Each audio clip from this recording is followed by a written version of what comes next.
Hello everybody, and welcome back to Odin's Movie Blog. I am the critic who is a cynic, and on today's episode, I'm going to be doing some math, which I absolutely hate doing, but I do think that it needs to be done, especially since now the new narrative that a lot of these left-wing news media outlets are trying to say is that the reason why Solo: Star Wars Story isn't doing well at the box office is because of this so-called Star Wars fatigue. And so I want to really go into the numbers and really see, is this really a thing? Is there really such a thing as Star Wars fatigue? Is this really why the movie isn't really doing that well? And so there's a few things that I want to start to look at just to get us in the right mindset, so that way we know what exactly we're talking about. All right, so let's start with the beginning. So let's start with the brand new phase of the Star Wars franchise. Let's go all the way back to when Star Wars: The Force Awakens came out. So when it came to Star Wars: Force Awakens, this movie made a crap ton of money. So in total, the worldwide total for this movie was $2.068 billion.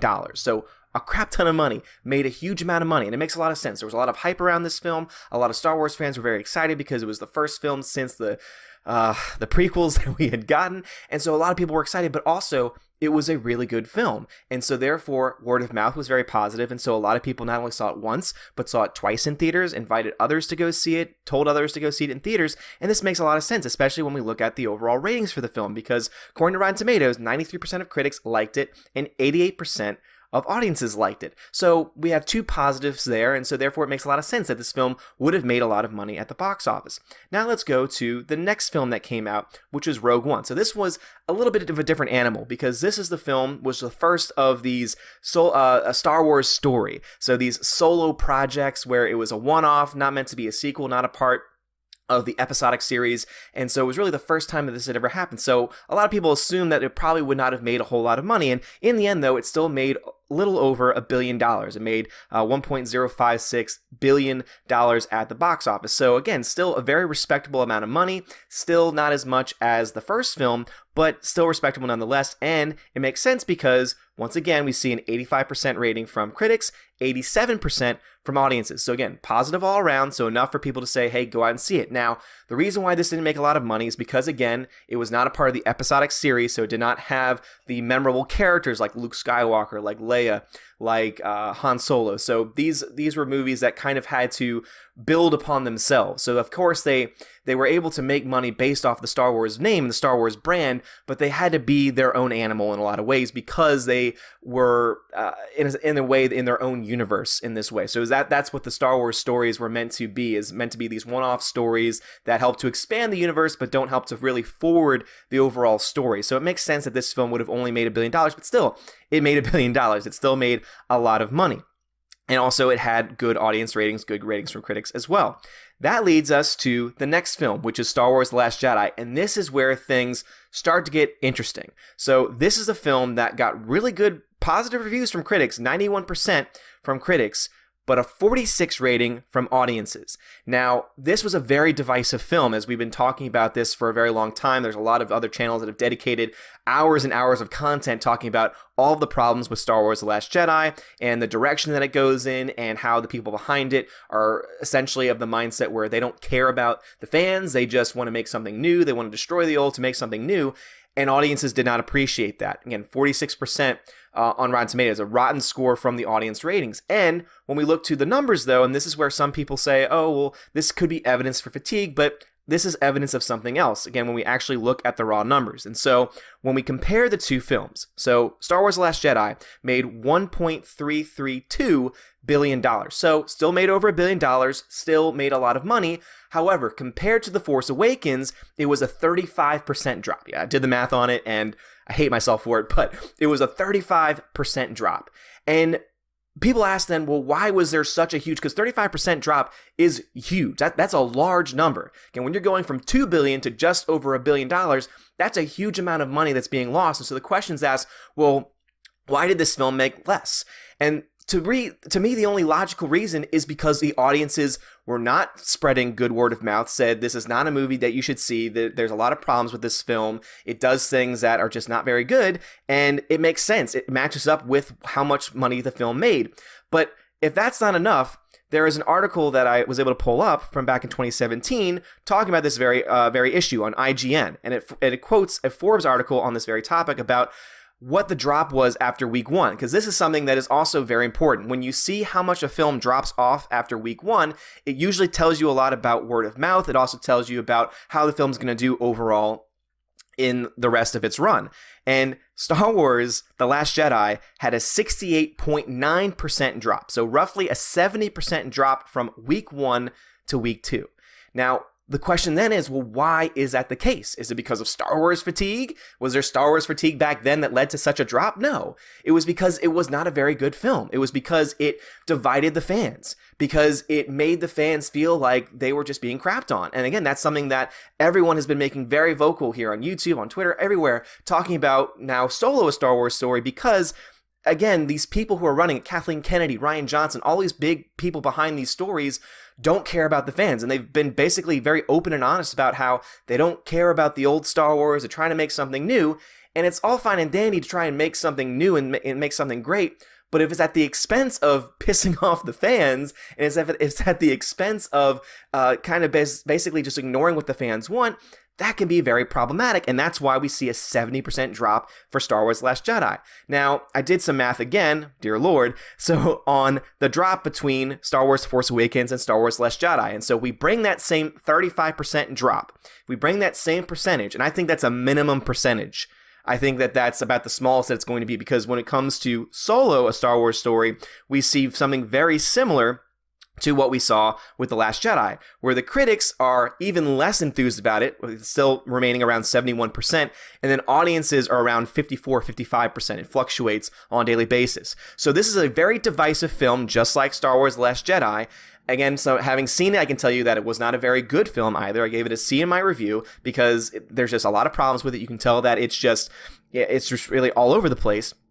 And so so I did the math on it, and the 35% drop, if you match that up to what Solo Star Wars story is going to make in comparison to Rogue One, because obviously we can't compare Solo to the episodic films because they're just entirely different animals altogether. Yes, they're based in the same universe, but they're telling a different story. They're focused on different things. And if you make that same drop, that means that the most money that this film is going to make, if it only drops 35% from Rogue One, is $650 million. And I think that's being very generous. And I think that's roughly what this film is going to end up making in the end. Because we've already seen the Friday estimate for this film, which was $35 million, which is just well below what they expected. Again, the projections went from the low end of $130 million to now the high end of $115 million. So they already know they're not going to make a lot of money.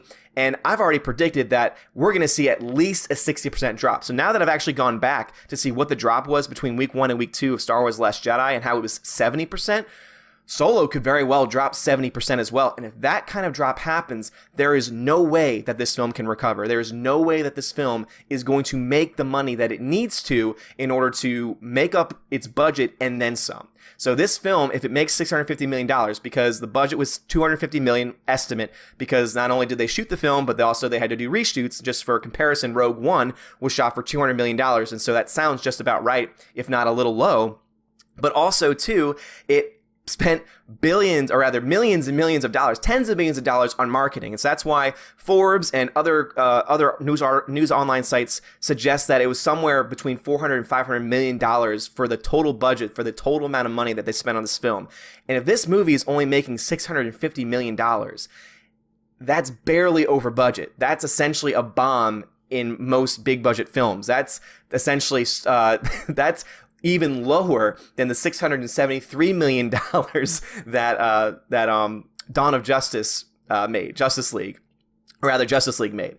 And that's terrible. If Justice League numbers are coming into the Star Wars universe, that spells very bad news ahead for the Star Wars universe. Because again, if these are the numbers that we're getting, and if we're seeing these consistent drops, we're going to see another drop when Episode 9 drops as well. Because if Last Jedi only made $1.3 billion, there's a question, and a legitimate question at that. Will Episode 9 be able to crack that billion, especially if Solo hits well below the billion-dollar mark at $650 million?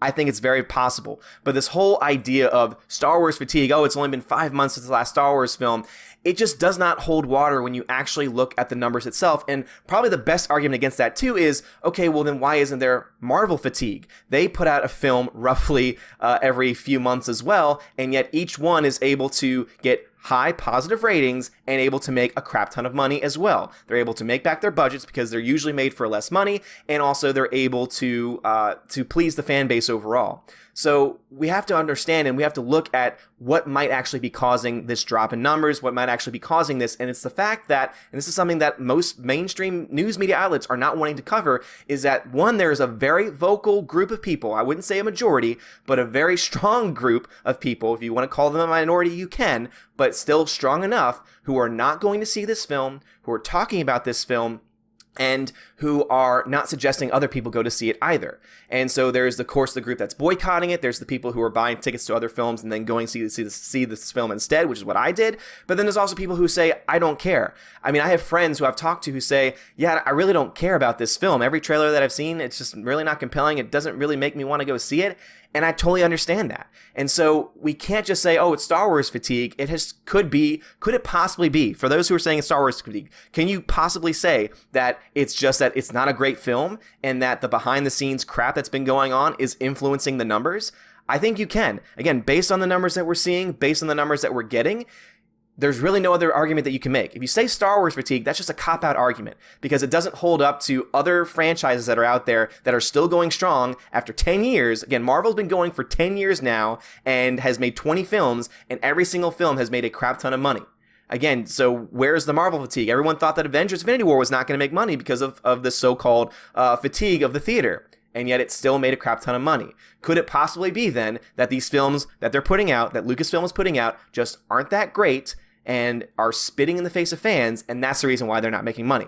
I would say that that's likely the case here. Again, the numbers match up with that. I'm going to put all the links to these articles and all these figures down in the description. So if you want to check these out for yourself, please go right ahead. But again, a 70% drop for Last Jedi. We'll go back to that 46% from audiences. Now we go to the 55% from Solo, and we're likely going to see a same 60 to 70% drop between week 1 and week 2. This film is not going to make a lot of money. And again, if it holds up to the same 35% drop between Force Awakens and Last Jedi, from Rogue One, this film is then only going to make, at best, $650 million, and I would say that's being generous, and I would say that's probably the most accurate figure that we can get. All right, so what do you think about this? Do you agree with me? Do you disagree with me? Please let me know in the comments below. Again, I love having a conversation with you guys. I've been having some really good conversations with everyone. I'll probably put up another video when we actually start to get Saturday estimates, and also later today we should get the weekend estimates, and then Monday we'll get the actuals, and then Tuesday we'll get the actuals for the 4-day. But I think that this film is probably only going to make at tops $115 million. That's the new projections.